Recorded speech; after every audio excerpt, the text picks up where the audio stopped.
हाँ जी, welcome back to Kapil institute, ਤੁਹਾਡਾ अपना ही यूट्यूब चैनल कपिल इंस्टीट्यूट पे। एंड हर एक वीडियो की तरह आज भी हम ऑफ कोर्स जो वीडियो लेके आ रहे हैं वो हम लेकर आए हैं 10 दमदार शब्द, वो 10 इंग्लिश के वोकैब के वर्ड्स जो बहुत ही इंपॉर्टेंट हैं, जो हमें हर एक एग्जाम में, चाहे अपना एसएससी है, बैंक एग्जाम है, स्टेट एग्जाम पंजाब पटवारी है, राइट, उसमें बहुत ज़्यादा ये वर्ड्स जो है देखने को मिलते हैं। और इस वर्ड्स को हम याद करेंगे इस वे के साथ कि हमें लंबे समय तक वो वर्ड्स याद रहेंगे। सो वर्ड को हम स्टार्ट करते हैं करना। सो देखते हैं आज का पहला वर्ड कौन सा है। Now the first word is, अरे क्या बात, पिक्चर तो बहुत अच्छी है। First word is capitulate. So capitulate word है, ये मेरा एक वर्ब है, ये एक क्रिया है। कैपिचुलेट मतलब होता है हार मान लेना।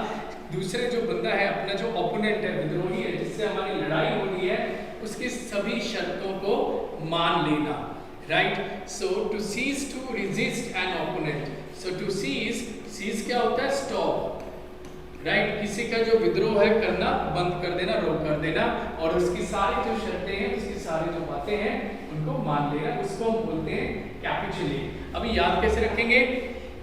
कैपिचुलेट में कैप है, तू ले ले। सो एक बंदा जो लड़ाई कर रहा है, योद्धा होता है, उसका जो मुकुट पहना होता है, जो वो कह रहा है, जो मेरी कैप पहनी है, कि भाई मैं बात मान लिया, मैं हार मान लिया, तू मेरी कैप तू ले ले, कैप तू ले ले, कैपिचुलेट, राइट। इस तरह से याद रख सकते हैं।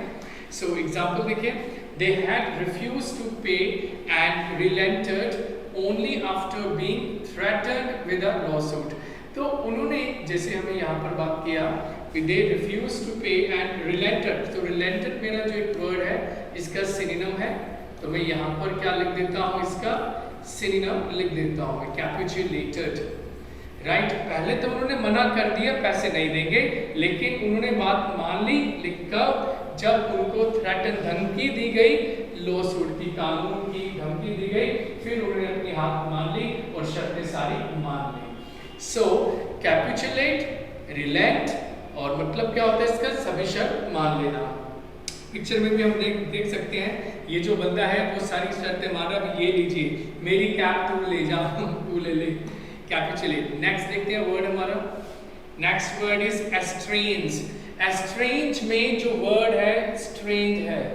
एस्ट्रेंज होता है एक एडजेक्टिव है of a person no longer close affectionate to someone, जो एक तरह से पराया लगता है, वो इंसान जो हमें एक तरह से पराया लगता है, पराया बन गया है, एस्ट्रेंज है। एस्ट्रेंज में स्ट्रेंज शब्द है।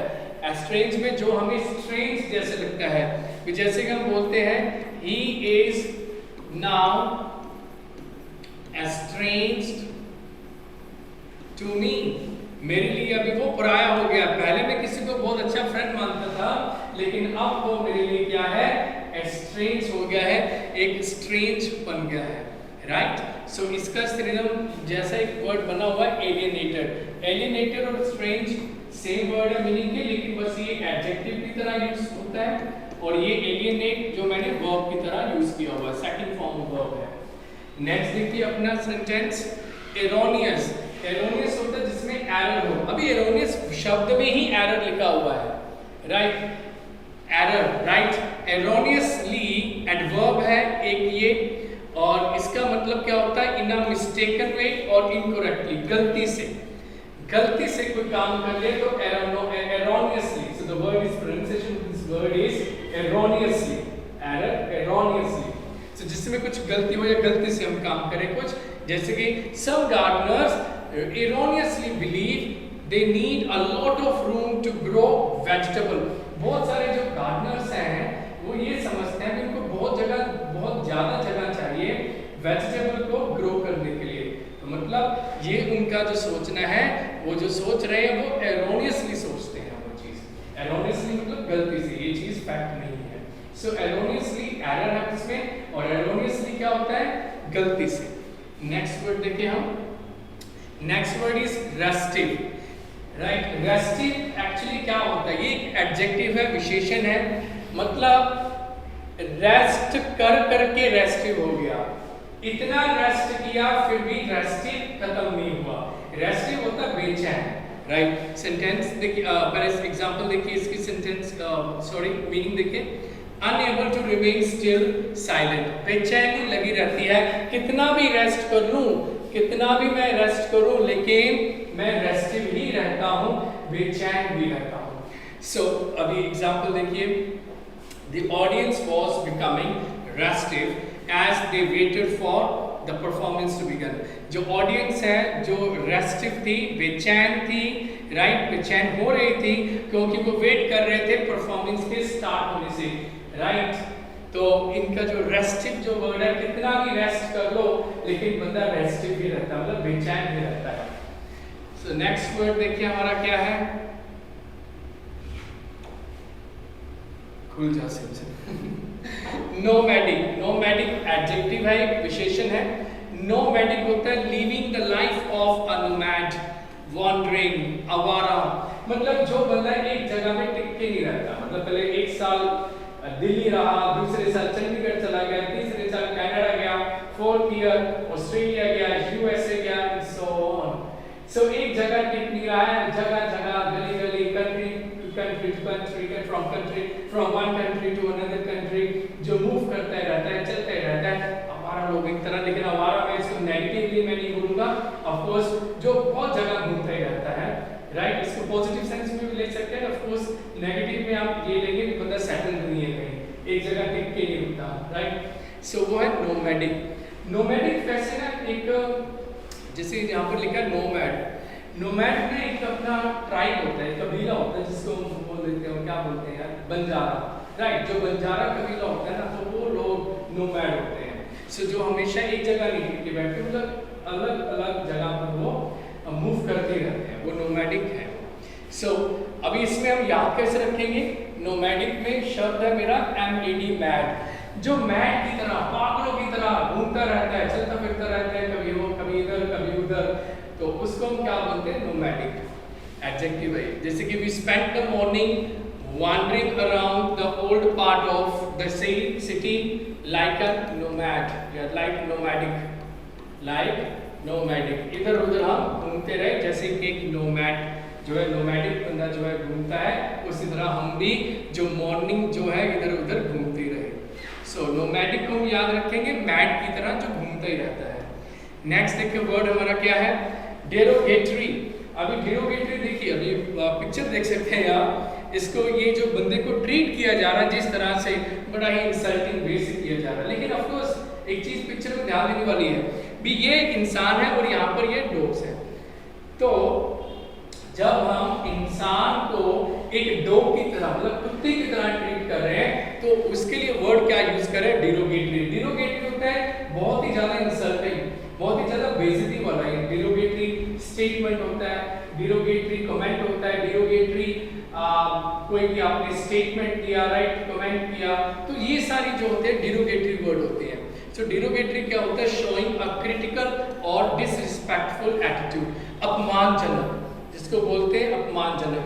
डीरो एक बंदे का नाम था, डीरो को बोला तो जा गेट के बाहर जा, डीरो गेट के बाहर जा। तो जब हम किसी को बोलते हैं चलो गेट के बाहर जाओ, अभी यहाँ पे ना रुको, गेट के बाहर जाओ, सो डिरोगेटरी, डीरो को बोला गेट के बाहर जा, तो ये जो लाइन कहनी थी बहुत ज्यादा इंसल्टिंग थी। सो डिरोगेटरी वर्ड हमारा बन गया इंग्लिश का इंसल्टिंग। सो डिरोगेटरी स्टेटमेंट, डिरोगेटरी कमेंट। जैसे सेंटेंस देखिए, he was accused of making derogatory remarks about her, उसके ऊपर दोष लगा था कि उसने इंसल्टिंग रिमार्क्स किए थे, इंसल्टिंग शब्द बोले होंगे किसके बारे में, किसी लेडी के बारे में। सो डिरोगेटरी को याद रखेंगे हम, डीरो गेट के बाहर जाओ, और ये गलत बात कहनी ऑफ कोर्स बहुत ज्यादा अपमानजनक होती है। सो डिरोगेटरी के बाद मैं नेक्स्ट वर्ड देखता हूँ क्या आ गया, प्रीमोनिशन। प्रीमोनिशन होता है पूर्व सूचना, भी काम होने से पहले, काम मतलब होना 2 दिन बाद होना है कोई भी चीज, लेकिन आपको पहले एक आभास हो जाता है भाई यार ये काम ऐसा होगा, ये कुछ होने वाला है, तो इसको बोलते हैं प्रीमोनिशन, राइट। एक नाउन है ये, a strong feeling that something is about to happen, specially something unpleasant, कुछ नेगेटिव चीज होने वाली है, अनप्लेजेंट कोई चीज होने वाली है, इसके लिए जब आपको पूर्व आभास होता है उसको हम बोलते हैं प्रीमोनिशन। अभी याद कैसे रखेंगे, देखो प्री जो होता है टर्म, प्री मतलब होता है बिफोर, पहले पता चल जाता भी मेरी जो मनी है वो जाने वाली है मेरा नुकसान होने वाला है, राइट। कोई भी मान लो आपको पता है कि यार अरे मेरा फ्रेंड आने वाला है, पहले ही सबसे पहले पार्टी मांगेगा और पार्टी में मुझे पता है वो मेरा कम से कम 10-20 हज़ार का खर्चा करेगा, तो आपको पहले आभास हो जाता है कि हाँ वो आएगा तो मेरा पैसा चलेगा, पैसा चला जाएगा।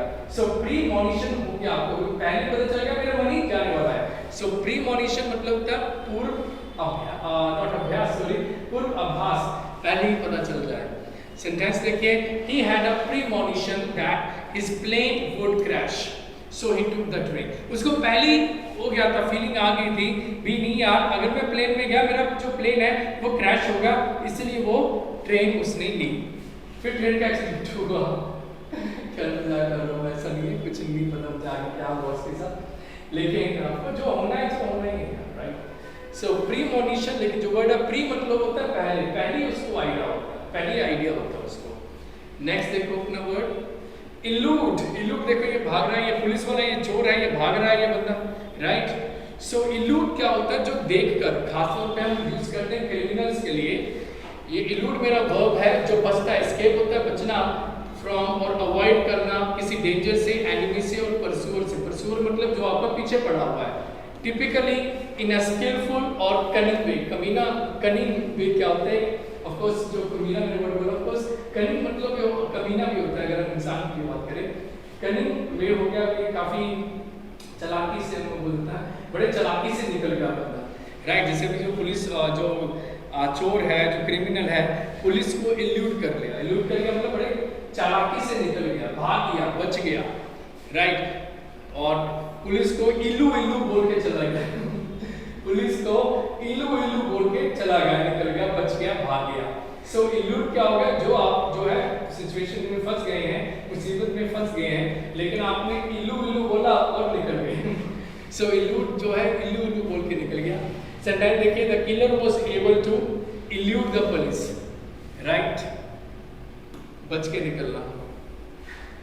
Next Flutter. फ्लटर से मुझे याद आ गया, जे बड़ा अच्छा वर्ड है फ्लटर, एंड फ्लटर होता है फड़फड़ाना, फ्लटर, राइट, फड़फड़ाहट, फड़फड़ाना, ये क्रिया है। और जो फ्लाई करते हैं ना, जो भी जो बर्ड्स हैं जो फ्लाई कर रहे हैं, वो अक्सर ये काम करते हैं, फ्लटर ऑफ अ बर्ड और अदर विंग्ड क्रीचर। विंग्ड मतलब जिनमें पंख लगे हुए हों। फ्लाई अनस्टेडीली और होवर। होवर भी क्या होता है, घूमना, by flapping the wings quickly. Flap क्या होता है, फड़फड़ाना, राइट। तेज जो पंख है, विंग्स हम उसको आप फ्लैप कर रहे हैं, तेज हिला रहे हैं, उसको बोलते हैं फ्लटर। जो फ्लाई करते हैं वो फ्लटर करते हैं, राइट, जो फ्लाई करते हैं वो फ्लटर करते हैं। इस तरह से याद रखिए। सेंटेंस देखिए, the bird was fluttering its wings. जो बर्ड है, अपने जो पंख है, विंग्स है, उसको बहुत तेज तेज जो है वो फ्लैप कर रहा था, मूव कर रहा था, फ्लैप। सो फ्लटर करना, फ्लैप करना, फ्लटर फड़फड़ाना, याद रहेगा, बड़ा अच्छा इजी वर्ड है ये। नेक्स्ट देखिए हमारा प्रायोरिटी। जिंदगी में बहुत सारे काम है करने के लिए, लेकिन ऑफ कोर्स सफलता तभी मिलती है अगर हम अपनी प्रायोरिटी जो है उसको सही से ढंग से सेट कर सके। जो काम सबसे पहला करना चाहिए, जो प्रायोरिटी होनी चाहिए, वो ऑफ कोर्स पहले ही देखना चाहिए। नहीं तो जिंदगी में बहुत सारे काम है, मतलब हम ऐसे ही कर देते हैं और जो जरूरी काम होता है वो रह जाते हैं। तो इसीलिए कहते हैं ना, सबसे पहले एक रूटीन या प्रॉपर एक अपनी स्लिप बनाओ दिन की, भैया आज मेरे सबसे इंपॉर्टेंट काम कौन से हैं, राइट। ब्रेकफास्ट करना बहुत जरूरी है, सुबह जल्दी उठना बहुत जरूरी है, अपने सारा होमवर्क करना, सारा प्रिपरेशन करनी बहुत जरूरी है, राइट। एक्सरसाइज करना बहुत जरूरी है, और ऑफ कोर्स जो आपके लीस्ट इंपॉर्टेंट है जो काम, उसको हम जो थोड़ा सा बाद में रखना चाहिए। सो प्रायोरिटी वर्ड ही इस तरह से, मेरा इतना बड़ा लेक्चर मैंने दे दिया आपको। सो प्रायोरिटी क्या होता है, the fact or condition of being regarded or treated as more important than others. प्राथमिकता। सो प्राथमिकता देनी किसी चीज को, वो कहते हैं। जैसे देखिए, reorganising the sales force will be a top priority for the new president। New president के लिए सबसे इंपॉर्टेंट प्रायोरिटी, सबसे पहली प्राथमिकता क्या होगी कि जो उसकी जो सेल जो है, सेल टीम है, सेल्स फोर्स है, उसको वो सबसे पहले रीऑर्गेनाइज करेगा, दोबारा वो री होता है, दोबारा ऑर्गेनाइज करेगा वो, ये उसकी टॉप प्रायोरिटी है। सो सो प्रायोरिटी क्या होता है? जो प्राथमिकता है हमारी, उसको बोलते हैं प्रायोरिटी। सो हमारे 10 वर्ड्स कंप्लीट हो गए हैं। प्रायोरिटी एक बार रिव्यू ले लें हम। प्रायोरिटी पता चल गया, प्राथमिकता है, राइट। नेक्स्ट वर्ड देखिए हमारा क्या है? फ्लटर, फड़फड़ाना है। नेक्स्ट देखिए वर्ड इल्लूड, पुलिस को इल्लू इल्लू बोल के चला गया, भाग जाना, अवॉइड, बचना है, राइट। नेक्स्ट प्रीमोनिशन, प्री मतलब पहले पता चल गया कि भाई मेरा पैसा, मैं मनी खर्च होगी। प्रीमोनिशन मतलब पूर्व आभास है। नेक्स्ट देखिए डिरोगेटरी, डीरो गेट के बाहर जा। तो ये लाइन कहना भी, डीरो एक बंदे का नाम और इसको बोला तो नहीं, तो गेट के बाहर जा, तो ऑफ कोर्स काफी इंसल्टिंग है और इसका मतलब भी क्या होता है? अपमानजनक। नेक्स्ट देखिए वर्ड हमारा है नोमैडिक, मैड की तरह, पागल की तरह इधर उधर घूमते ही रहता है, मतलब नोमैडिक, राइट। नेक्स्ट वर्ड देखिए हमारा है आजा आजा, बंद हो जा सिम रेस्टिव, कितना भी रेस्ट कर लीजिए लेकिन फिर भी रेस्टिव रह जाता है, बेचैनी रह जाती है। सो रेस्ट, रेस्टिव दो अलग अलग शब्द हैं। रेस्ट हम करते हैं ऑफ कोर्स आराम, रिलैक्सेशन के लिए, लेकिन रेस्टिव क्या होता है? वो बेचैनी रहती है। नेक्स्ट वर्ड देखें, नेक्स्ट वर्ड इज एरोनियसली, इसमें एरर है, एरोनियसली होता है गलती से, एक एडवर्ब है। नेक्स्ट वर्ड देखिए एस्ट्रेंज, एस्ट्रेंज मतलब स्ट्रेंज की तरह बिहेव कर रहा है, बिकॉज पराया कर दिया, स्ट्रेंज कर दिया। द सेंटेंस है he is now estrange to me, अब मेरे लिए वो एस्ट्रेंज है, पराया है मेरे लिए। सो एस्ट्रेंज में स्ट्रेंज शब्द है और ये एक एडजेक्टिव है। नेक्स्ट वर्ड हमारा है फर्स्ट वर्ड था कैपिचुलेट, हार मान लेना। भाई मेरी कैप है, तू ले जा, कैप तू ले ले, राइट, कैप तू ले ले। सो कैपिचुलेट इज सरेंडर कर देना, हार मान लेना, ये हमारा वर्ड था। प्लीज आप डेट जरूर लिखा करो, वर्ड्स को नोट किया करो भी इस डेट को हमने ये वर्ड किए हैं और इस वर्ड को हमने किस वे में ट्राई किया है, कोशिश किया है भी याद हम रख सके और इजीली याद रखें, काफी लॉन्ग टाइम के लिए हम याद रखें। फाइन, आज की वीडियो आई एम श्योर जिन बच्चों ने बहुत अच्छी तरह देखी है, मेरे फ्रेंड्स ने बहुत अच्छी तरह ध्यान दिया है वोकैब के वर्ड्स के ऊपर, उनको काफी लॉन्ग टाइम, काफी लंबे समय तक उनको ये वर्ड्स माइंड में रहेंगे। एंड बिलीव मी, आने वाला आपको कोई एग्जाम है, चाहे बैंकिंग, एसएससी, आईएलटीएस, पीटी, कोई भी एग्जाम है, उनमें ये वर्ड्स ऑफ कोर्स आप देखेंगे। नेक्स्ट वीडियो के साथ हम जल्दी फिर मिलेंगे। Till then take care, keep smiling and always keep moving forward. Best wishes from Kapil Institute, Bathinda. Bye bye.